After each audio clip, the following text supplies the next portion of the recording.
మండలం. ఈ దేవాలయం చాలా పురాతనమైంది. దగ్గర దగ్గర 150 సంవత్సరాలు 170 సంవత్సరాల పైనే. అంటే దీనికి చరిత్ర లేదు.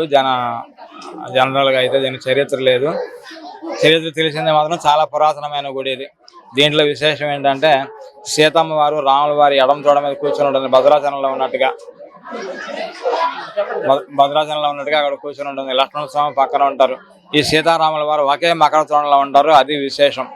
ఈ దేవాలయంలో సంతానం లేని వాళ్ళకి కళ్యాణం రోజు అక్షంతలు తీసుకున్న, తలంబ్రాల బియ్యం తీసుకున్న, లేదా పౌళం సేవ తర్వాత పౌళం సేవ ప్రసాదం తీసుకున్న, ఉయ్యాల ప్రసాదం తీసుకున్న అందరికీ సంతానం కలుగుతుంది. అది భక్తుల యొక్క నమ్మకం.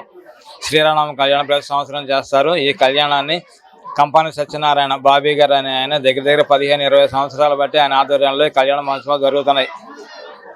ఆయన యొక్క భక్త బృందంతో. ఈ దేవాలయానికి జరిగే ఆదాయం ఏమీ లేదు. ఎండోమెంట్ దేవస్థానం ఇది.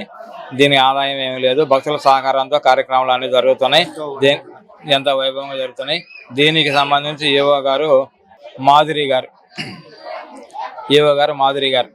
తర్వాత ఈ దేవాలయంలో జరిగే విశేషమైన కార్యక్రమాలు ఏంటంటే శ్రీరామనవమి కళ్యాణాలు 5 రోజులు జరుగుతాయి. తర్వాత అన్నదాన కార్యక్రమం జరుగుతుంది. ఈ దేవాలయంలో ఇంకొక విశేష ఉత్సవం ఏంటంటే హనుమ జయంతి పర్వదినం. ఆ రోజు ఆంజనేయ స్వామి వారికి అభిషేకాలు పూజలు జరుగుతాయి. తర్వాత ధనుర్మాసం విశేషంగా జరుగుతుంది. ముక్కోటి ఏకాదశి పర్వదినం బాగా జరుగుతుంది. ఈ దేవాలయంలో జరిగే పూజా కార్యక్రమాలు అవి. ఈ దేవాలయం ఉదయం 6 నుంచి 11 వరకు తీసుకుంటుంది. భక్తులు ఎవరైనా ఈ టైంలో దర్శనానికి రావచ్చు. సేవా కార్యక్రమం జరుగుతున్నది. ఇంకొక 6 గంటల కార్యక్రమం ముగుస్తుంది. ఈ కార్యక్రమం అయిన తర్వాత మళ్ళీ 20వ తారీఖు అన్నదానం జరుగుతుంది. ఈ దేవాలయంలో ఇంచుమించుగా నేను 30 సంవత్సరాల నుంచి అర్చకత్వం చేస్తున్నాను. ఈ దేవాలయంలో నేను వచ్చిన దగ్గర నుంచి స్వామివారికి మీసాలు ఉన్నాయి. అందుకని ఇది మీసాల రామయ్య దేవాలయం అని చెప్పి ఒక నానుడి కూడా ఉన్నది. చాలా బాగా జరుగుతుంది. ఏంటంటే ముఖ్యంగా గుడి ప్రాధాన్యత భద్రాచల రాముల వారు ఎలా ఉంటారో సీతారాముల వారు అట్లాగే భద్రాచలంలో రాముల వారి తొడ మీద అమ్మవారు ఎలా కూర్చొని ఉంటారో అదే విధంగా ఇక్కడ ఉంటారు. అదిను నెక్స్ట్ ఈ గుడిలో ఈరోజు పౌళం సేవ కార్యక్రమం జరిగిన దానిలో నూతన దంపతులు ఎవరైనా కనుక పాల్గొని ఉంటే ఇక్కడ తీసుకున్న ప్రసాదాన్ని స్వీకరించి వాళ్ళు వెళ్తే వాళ్ళ పిల్లలు కలుగుతారు, సంతానం కలుగుతుంది అనేది ఒక ముఖ్యంగా ఒక ఘట్టం నమ్మకం భక్తుల నమ్మకం. నెక్స్ట్ దీని తర్వాత నెక్స్ట్ అన్నదాన కార్యక్రమం ఉంటుంది. అన్నదానం తర్వాత 16వ రోజు భజన కార్యక్రమంతో ముగిస్తాము.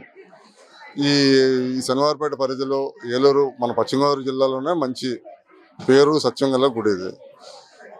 మేము దాదాపు శిథిలావస్థలో ఉండగా 18-19 సంవత్సరాలు సుమారు క్రితం మేము ఆర్గనైజ్ చేసి అప్పటి నుంచి ఇప్పుడున్న కుర్రోళ్ళందరూ కూడా ఒక ఆలయ భక్త సమాజం పేరుతో ఈ దేవస్థానాన్ని అభివృద్ధి చేస్తూ ఉన్నాము. ఎంతమంది ఈవోలు వచ్చినా ఎంతమంది చైర్మన్లు వచ్చినా కానీ ఒక వితౌట్ కమిటీతో మేము అలా ఆర్గనైజ్ చేసుకుంటూ యూనిఫామ్గా ఇప్పటి వరకు చేసుకుంటూ వస్తున్నాం. ఆ భగవంతుడు ఎప్పటి వరకు మాకు అవకాశం ఇస్తారో అప్పటి వరకు చేయడానికి సిద్ధంగా ఉన్నాము.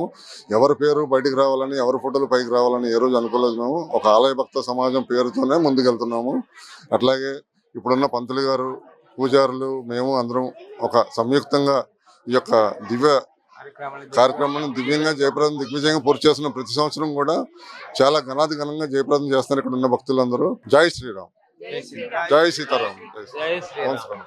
మీ ఏలూరు మరియు జంగారెడ్డిగూడెం చందన బ్రదర్స్ షాపింగ్ మాల్ లో మార్చ్ 10వ తేదీ నుండి ప్రారంభం ఉగాది మరియు రంజాన్ ఫెస్టివల్ సేల్. 456 రూపాయల లెనిన్ డిజిటల్ ప్రింట్ సారీ 299 రూపాయలకే, 556 రూపాయల లిచీ సిల్క్ సారీ 333 రూపాయలకే, 1200 రూపాయలకే 2 బెనారస్ జార్జెట్ సారీస్, 2500 రూపాయలకే 2 వైదేహి పట్టు సారీస్, 3000 రూపాయలకే 2 వారాహి పట్టు సారీస్. టీనేజ్ పడుచుల కోసం 1,099 రూపాయలకే 2 Ramzan special cotton work dress materials, 499 రూపాయలకే 2 రియాన్ పాకెట్ కుర్తీస్. ముద్దులకే చిన్నారుల కొరకు కిడ్స్ వేర్ పై up to 50% offer.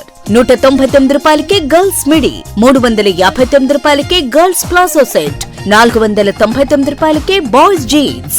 Gents wear లో 999 రూపాయలకే జీన్స్ లేదా కాటన్ ప్యాంట్స్ పై ఫ్లాట్ 50% ఆఫ్. రంజాన్ మరియు ఉగాది పండుగల సందర్భంగా పెట్టుబడి వస్త్రాలు అతి తక్కువ ధరలకే విచ్చేయండి Chandana brothers shopping mall, Eluru మరియు జంగారెడ్డిగూడెం.